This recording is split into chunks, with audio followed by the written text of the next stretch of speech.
Hello students, आज हम लोग मैट्रिसेज जो टॉपिक है उसका सबसे लास्ट टॉपिक पढ़ेंगे मैट्रिसेज का। इससे पहले हम लोग जितना भी था मैट्रिसेज में टॉपिक जो पढ़ना था सिलेबस में दिया हुआ है पढ़े थे। इसमें देखिएगा एक टॉपिक जो है जो हम लोगों को सिलेबस जो नया सिलेबस अभी आया है उस सिलेबस से उस टॉपिक को हटा दिया गया। ठीक है, वो जो टॉपिक कौन सा है, एलिमेंट्री ट्रांसफॉर्मेशन, मतलब एलिमेंट्री रो ट्रांसफॉर्मेशन जो टॉपिक है ना उसको सिलेबस से हटा दिया गया है। मतलब उसके बारे में हम लोगों को नहीं पढ़ना है। ठीक है, मतलब जिसके बारे में नहीं पढ़ना है, बोर्ड एग्जाम में नहीं आएगा, उस टॉपिक को हम लोग नहीं पढ़ेंगे। ठीक है, तो जो नया सिलेबस आया है उसमें जो टॉपिक्स पढ़ना है उसी के बारे में हम लोग को पढ़ना है। अब देखिए यहाँ पर जो लास्ट टॉपिक हम लोग मैट्रिसेज में पढ़ने जा रहे हैं, कौन सा टॉपिक है देखिए, solution of system of linear equation using inverse of a matrix. जो लीनियर इक्वेशन दिया हुआ रहेगा उसको हम लोगों को सॉल्यूशन करना होगा using inverse of A matrix.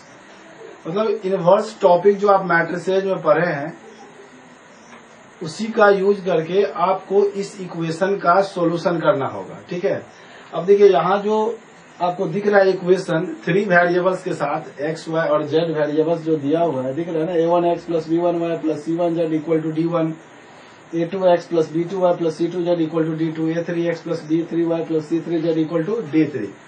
मतलब लीनियर इक्वेशंस इन 3 वेरिएबल्स के साथ दिया हुआ है। अब इस तरह का हम लोग पढ़े थे डिटर्मिनांट में। डिटर्मिनांट में कौन सा टॉपिक पढ़े थे हम लोग, इसी टाइप का क्रैमर्स रूल। ठीक है ना, क्रैमर्स रूल में हम लोग पढ़े थे, इसी टाइप का देखे थे 2 वेरिएबल्स के साथ और 3 वेरिएबल्स के साथ। del 1 मानते थे, del 1 del 2 del 3, इस तरह से सोल्यूशन करते थे।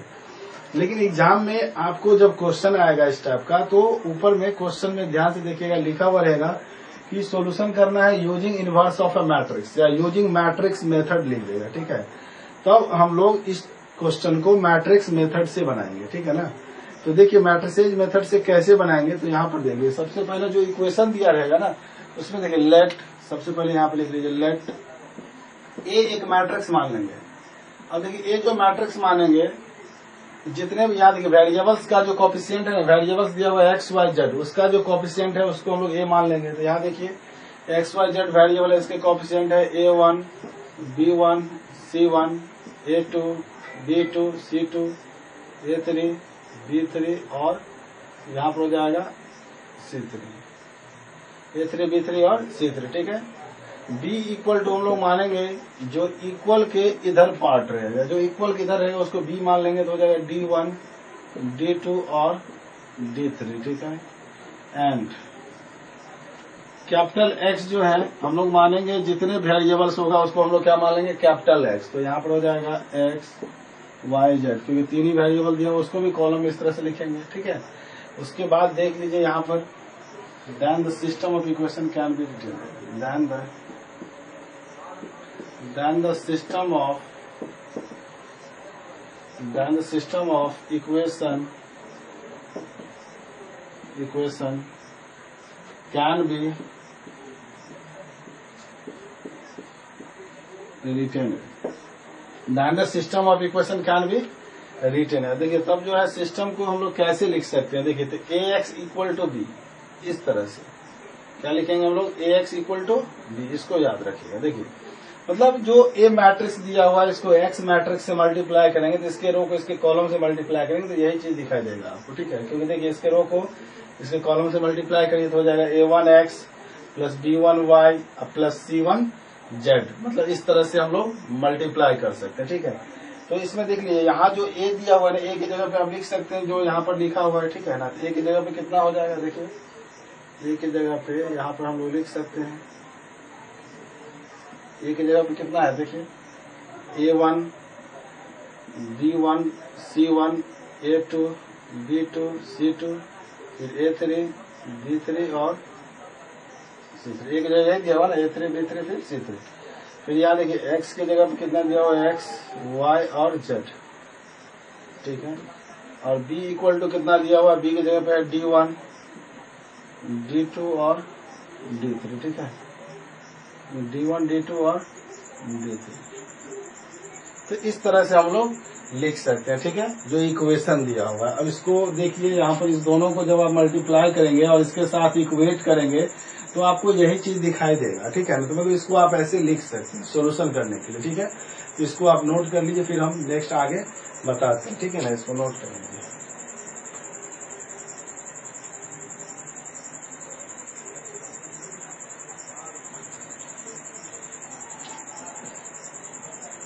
इसमें देखिए यहाँ पर केस फर्स्ट में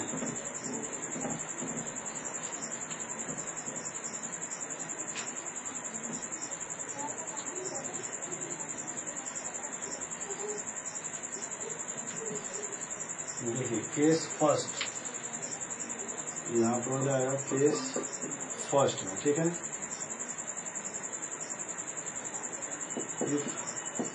A is a non-singular matrix.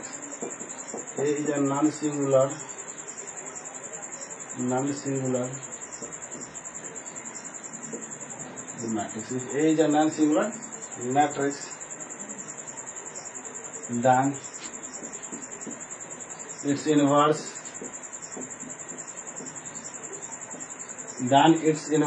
exists.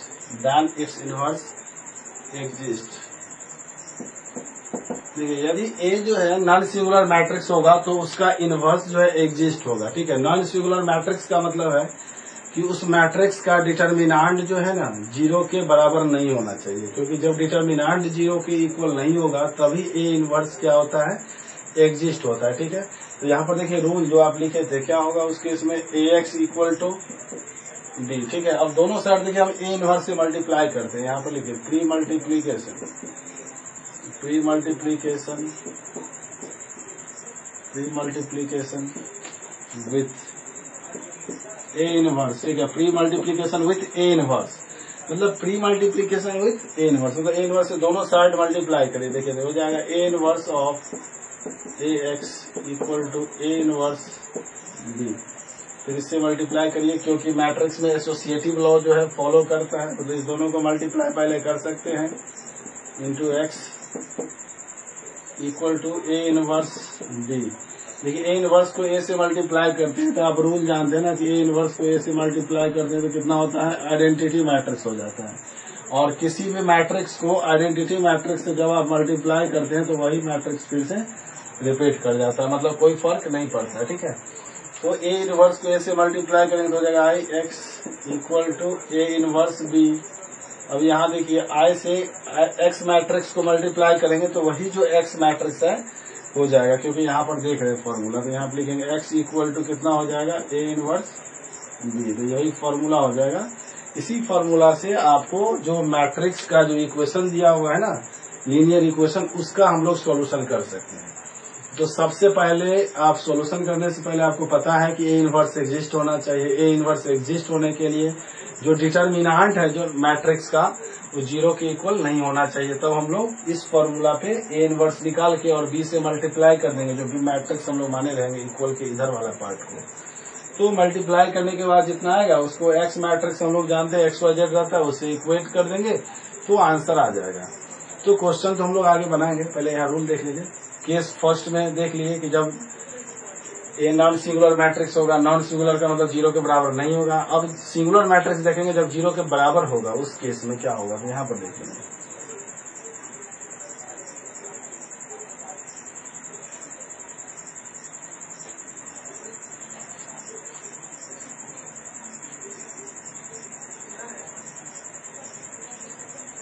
यहाँ देखिए सेकेंड केस में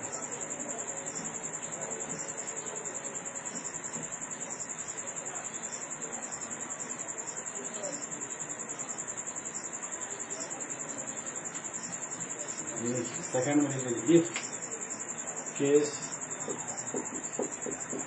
सेकेंड में लिखिए if A is a singular matrix, if A is a singular matrix then determinant of A equal to 0। if A is a singular matrix then determinant of A क्या होगा, 0 हो जाएगा, जब A क्या होगा, सिंगुलर मैट्रिक्स होगा, ठीक है। अब इसमें देख लीजिए यहाँ पर दो केस हो जाएगा। फर्स्ट में लिखिए if adjoint of A into B equal to 0। अब देखिए यहाँ पर जो दिया हुआ है adjoint of A into B equal to 0, तो यहाँ पर 0 क्या है, 0 मैट्रिक्स है, ठीक है ना। यहाँ पर जो 0 है ये क्या है, इसको लिख देंगे यहाँ पर 0 मैट्रिक्स, ये 0 मैट्रिक्स है, समझ गए ना। यहाँ पर जो दिया हुआ है ना 0 क्या है, मैट्रिक्स है, ठीक है। Adjoint of A into B equal to 0, then solution does not exist, then solution does not exist,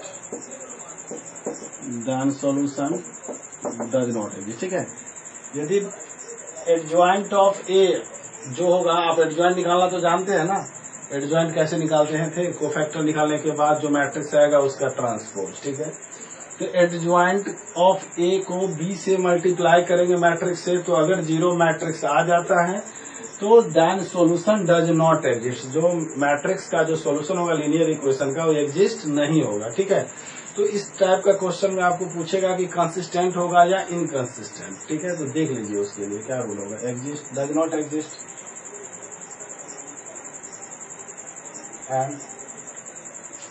and the system of equation, and the system of and the system of equation is called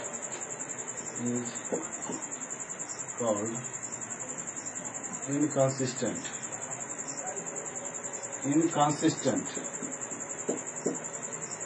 System of equation is called inconsistent. उस case में क्या हो जाएगा, system of equation inconsistent हो जाएगा, ठीक है।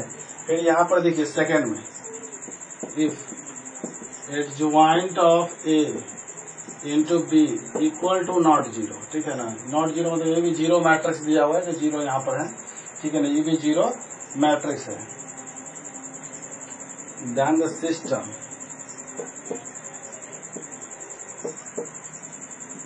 मे be inconsistent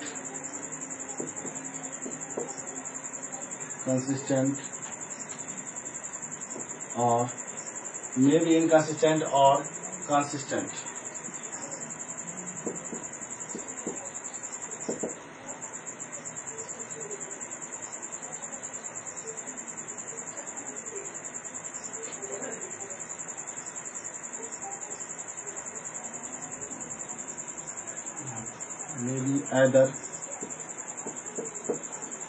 may be either inconsistent or consistent हो जाएगा, ठीक है। Then the system of equation is called,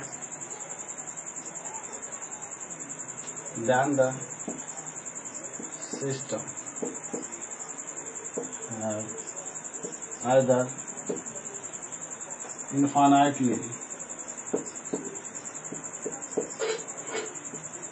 infinitely then the system have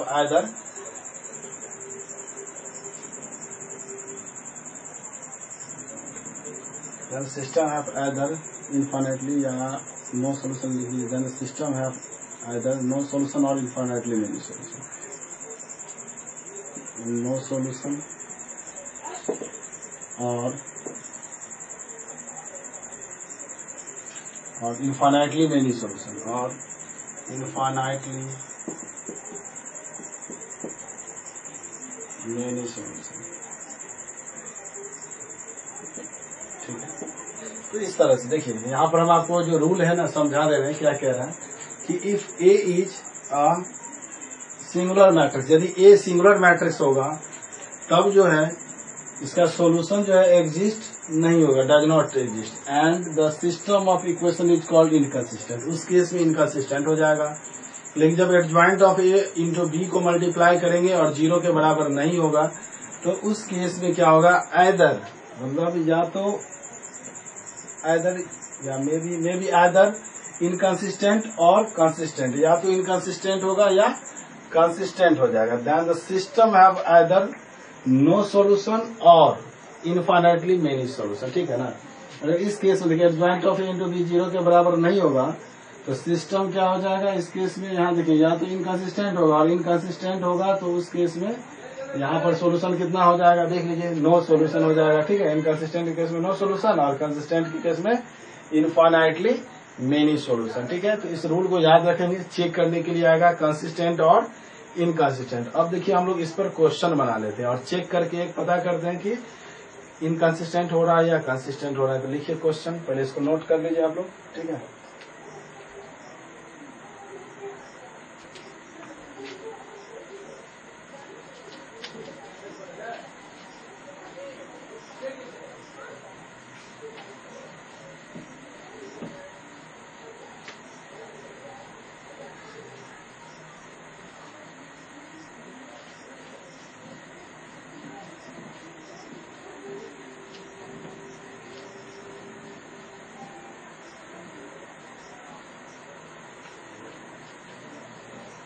लिखिए क्वेश्चन, लिखिए एग्जामिन द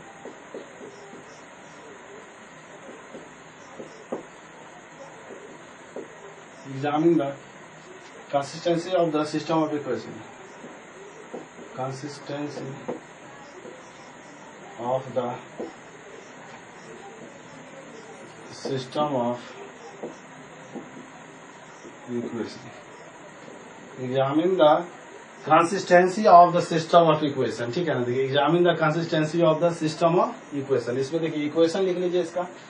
ठीक है, क्वेश्चन नंबर 1 में लिख लीजिएगा यहाँ पर।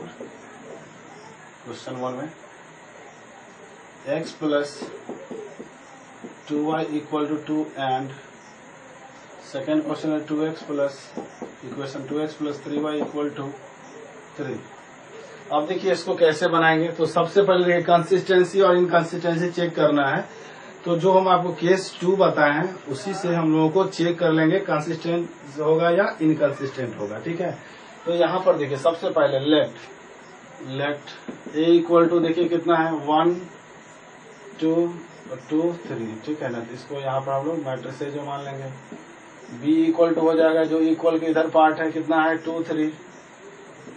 ठीक है, अब देखिए इसका हमको एडजॉइंट निकालना है ना। एडजॉइंट निकालने के लिए पहले कोफैक्टर चाहिए। देखिए कोफैक्टर ऑफ 1 का कोफैक्टर कितना होगा, सामने का रो और कॉलम कैंसिल हो जाएगा। ठीक है, सामने का रो और कॉलम कैंसिल 3। कोफैक्टर ऑफ 2, सामने का रो कॉलम कैंसिल कितना हो जाएगा -2। कोफैक्टर ऑफ 2, इसके सामने का रो और कॉलम कैंसिल लेकिन हो जाएगा माइनस, क्योंकि जानते हैं ना कोफैक्टर यहाँ पर देखिए साइन को तो पता है प्लस माइनस और माइनस प्लस होता है। ठीक है ना, साइन तो याद है।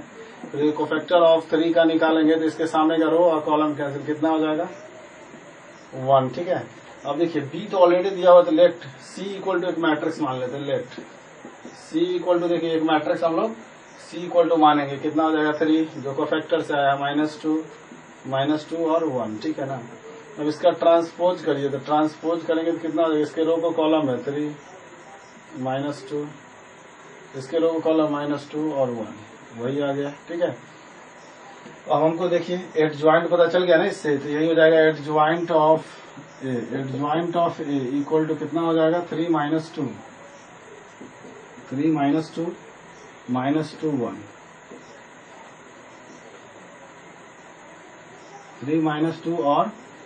3 -2 और -2 1। ठीक है ना, एडजॉइंट ऑफ ए हो जाएगा। इसको बी से मल्टीप्लाई करिए, adjoint of A into B. ठीक है, इससे मल्टीप्लाई करते हैं। एडजॉइंट ऑफ ए कितना है 3 -2 और 1। बी कितना दिया हुआ है, बी मैट्रिक्स आपको यहाँ पर दिया हुआ 2 3। ठीक है ना, यहाँ पर लिखिए 2 3। ठीक है, अब देखिए इसके रो को इसके कॉलम से मल्टीप्लाई करें। 3 2 6 -6, इसके रो को इसके कॉलम से, अब इसके रो को कॉलम से 2 2 -4, इसके रो को इसके कॉलम से मल्टीप्लाई 3 2 6 -6, यहाँ देखिए 2 2 -4 3 1 3, कितना हो जाएगा देखिए 0 और -4 + 3 कितना हो जाएगा -1।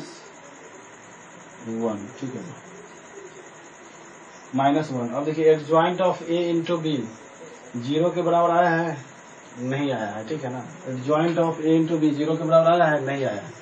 तो इस केस में सिस्टम ऑफ इक्वेशन क्या होगा, तो देखिए हम आपको रूल बताएं। जब adjoint of A into B 0 के इक्वल नहीं होगा तो उसका क्या यहाँ पर कंडीशन हम आपको लिखाए थे। ठीक है ना, एडजॉइंट ऑफ ए इंटू 0 के जब बराबर नहीं होगा तो उस केस में बीइंग यहाँ पर हो जाएगा कितना कॉल्ड, यहाँ पर hence equation is hence the adjoint, यहाँ पर एक लाइन लिख लीजिए पहले, रुक जाइए, adjoint of A into B equal to not zero, ठीक है। Hence the system of equation is inconsistent, and the system of equation is inconsistent। यदि डिटर्मिनांट, यहाँ देखिए, यदि adjoint of A into B zero के बराबर नहीं होगा तो उस केस में जो है सिस्टम ऑफ इक्वेशन क्या हो जाएगा, इनकंसिस्टेंट। तो इस तरह से आप अपना चेक कर लीजिएगा। 3/3 ऑर्डर का भी हो सकता है क्वेश्चन, तो आप आराम से बनाइएगा। एडजॉइंट निकालने आता है, मल्टीप्लीकेशन ऑफ मैट्रिक्स पढ़े हैं, दोनों को मल्टीप्लाई करके देख लीजिएगा। जीरो के बराबर होगा तो क्या कंडीशन होगा, जीरो के बराबर जब नहीं होगा क्या कंडीशन होगा, तो आप अपना खुद से बना के देख सकते हैं। एक क्वेश्चन और देखिए, जिससे हम लोग एक्स वाई जेड का वैल्यू कैसे निकालेंगे, मतलब सोल्यूशन कैसे करेंगे, ठीक है। जिसको नोट कर लीजिए, फिर हम आपको सेकंड क्वेश्चन बताते हैं, ठीक है। यहाँ देखिए एक और क्वेश्चन देख लीजिए,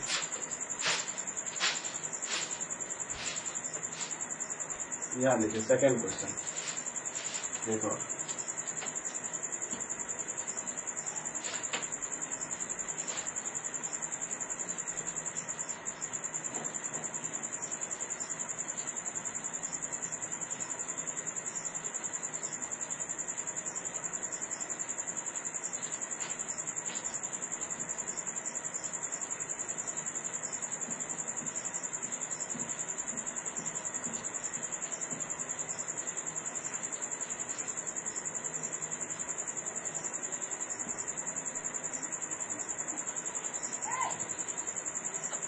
यहाँ देखिए सेकंड क्वेश्चन लिख लीजिए। सेकंड क्वेश्चन है solve system of linear equation, solve system of linear equation, system of linear equation,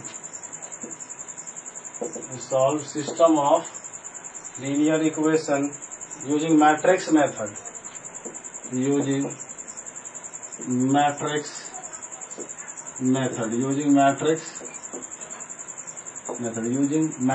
देखिए मैट्रिक्स मेथड से हमको इक्वेशन को सॉल्व करना है, ठीक है। तो यहाँ पर देखिए एक क्वेश्चन पहले देख लीजिए।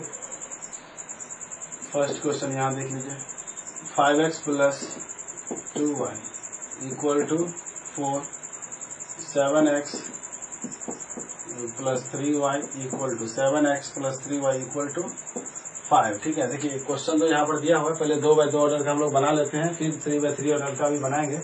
तो सबसे पहले देखिए जो मैट्रिक्स है बनाने का रूल आपको पता था ना, कि सबसे पहले डिटर्मिनेंट निकालेंगे, देखेंगे अगर जीरो के बराबर नहीं हो रहा है, नॉन सिंगुलर मैट्रिक्स है, तभी हम लोग x = A इनवर्स B जो फॉर्मूला था ना उसको अप्लाई करके क्वेश्चन बनाएंगे, ठीक है। तो देखिए सबसे पहले यहाँ पर,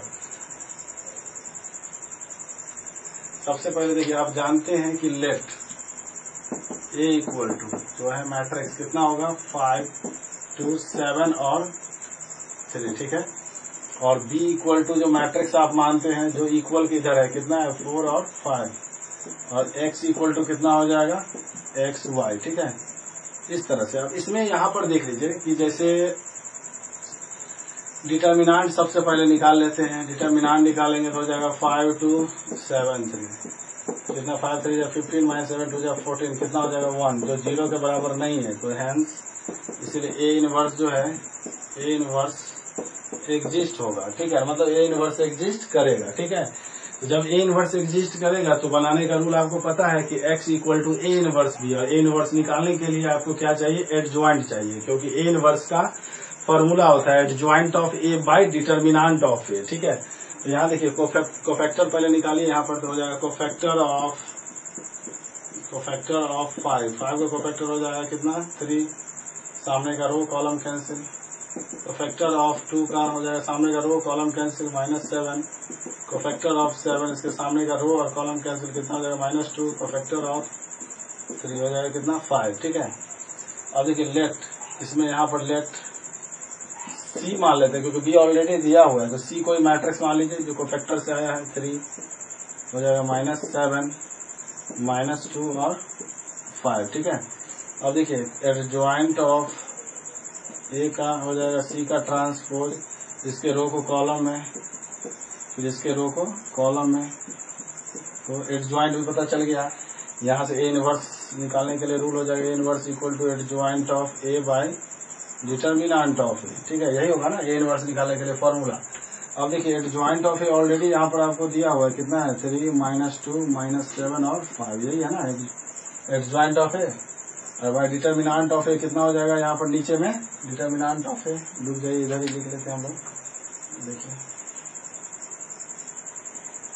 यहाँ फॉर्मूला है तो हो जाएगा कितना, यहाँ फॉर्मूला भी यहाँ लिख लीजिए। ठीक है, ए इनवर्स का फॉर्मूला हो जाएगा adjoint of A by determinant of A. ठीक है, तो एडजॉइंट ऑफ ए कितना दिया, देखिए यहाँ पर दिख रहा है ना कितना है 3 - 2, यहाँ पर लिखिए 3 - 2 और -7 5, तो यहाँ पर लिखते हैं 3 - 2 -7 और 5। ठीक है, डिवाइडेड बाय डिटर्मिनेंट ऑफ ए कितना आया, देखिए यहाँ पर डिटर्मिनेंट ऑफ ए आया कितना 1। ठीक है, तो यहाँ पर डिटर्मिनेंट ऑफ ए लिख देंगे 1। ठीक है, तो 1 से डिवाइड करेंगे तो कोई फर्क नहीं पड़ेगा, तो यही हो जाएगा 3 - 2 -7 और 5। ठीक है, और रूल जानते हैं x इक्वल टू कितना हो जाता है A inverse B. A inverse का वैल्यू यहाँ पर दिया हुआ है 3 - 2 -7 और 5। ठीक है, यहाँ पर देखिए 3 - 2 -7 और 5, और यहाँ पर b का जो वैल्यू है ना, b कितना दिया हुआ है यहाँ पर देखिए b दिख रहा है आपको 4 5। इसको यहाँ पर मल्टीप्लाई करिए, मल्टीप्लाई करना जानते हैं ना,